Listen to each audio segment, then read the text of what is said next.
पूरा इन्वेस्टिगेशन पास से जाकर हिस्सा देखा और कह दिया वहाँ जीवन नहीं है। मैं चांद का अंधेरा हिस्सा देखकर आया हूँ, वहाँ मनुष्य जाति है। यह बात सही है कि क्योंकि अंधेरे पक्ष में मतादीन माहिर माने जाते हैं। पूछा जाएगा, इंस्पेक्टर मतादीन चांद पर क्यों गए थे? टूरिस्ट की हैसियत से या किसी फरार अपराधी को पकड़ने? नहीं, वे भारत की तरफ से सांस्कृतिक आदान प्रदान के अंतर्गत गए थे। चांद सरकार ने भारत सरकार को लिखा था, यूँ हमारी सभ्यता बहुत आगे बढ़ी है, पर हमारी पुलिस में पर्याप्त सक्षमता नहीं है। वह अपराधी का पता लगाने और उसे सजा दिलाने में अक्सर सफल नहीं होती।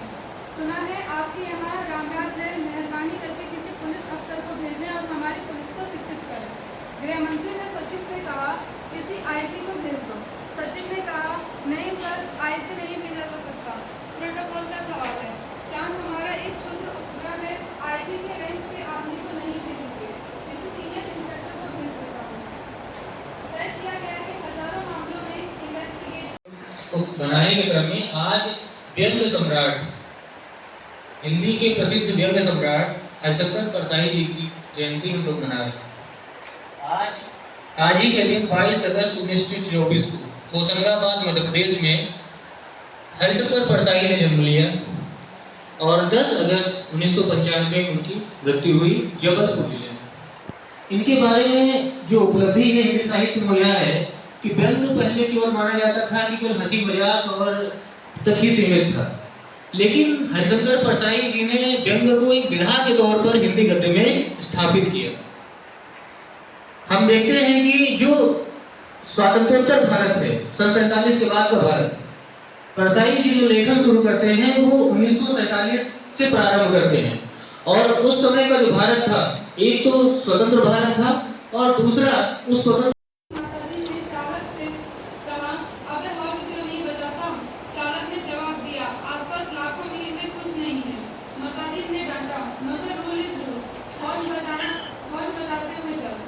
चालक अंतरिक्ष में हॉर्न बजाता हुआ यान को चांद पर उतार लाया। अंतरिक्ष अड्डे पर पुलिस अधिकारी मतादीन के स्वागत के लिए खड़े थे। मतादीन रोप से उतरे और उन अफसरों के कंधों पर नजर डाली। वहाँ किसी के भी स्टार नहीं थे, फीते भी किसी के नहीं लगे थे। लिहाजा मतादीन ने एड़ी मिलाना और हाथ उठाना जरूरी नहीं समझा। फिर उन्होंने सोचा, मैं यहाँ इंस्पेक्टर की हैसियत से नहीं, सलाहकार की हैसियत से आया हूँ। मतादीन को वे लोग लाइन में ले गए और एक अच्छे बंगले में उन्हें बिठा दिया। एक दिन आराम करने के बाद मतादीन ने काम शुरू कर दिया। पहले उन्होंने पुलिस लाइन का मुलावजा किया। शाम को उन्होंने आईजी से कहा, आपके यहाँ पुलिस लाइन में हनुमान जी का मंदिर नहीं है, हमारे रामराज में पुलिस लाइन में ले आए और ड्यूटी में तैनात कर दिया। वही हनुमान हमारे आराध्य देव हैं, मैं उनकी फोटो लेकर आया हूँ। उस पर हम मूर्तियाँ बनवाइए और हर पुलिस लाइन में स्थापित करवाइए। थोड़े ही दिनों में चांद की हर पुलिस लाइन में हनुमान जी स्थापित हो गए।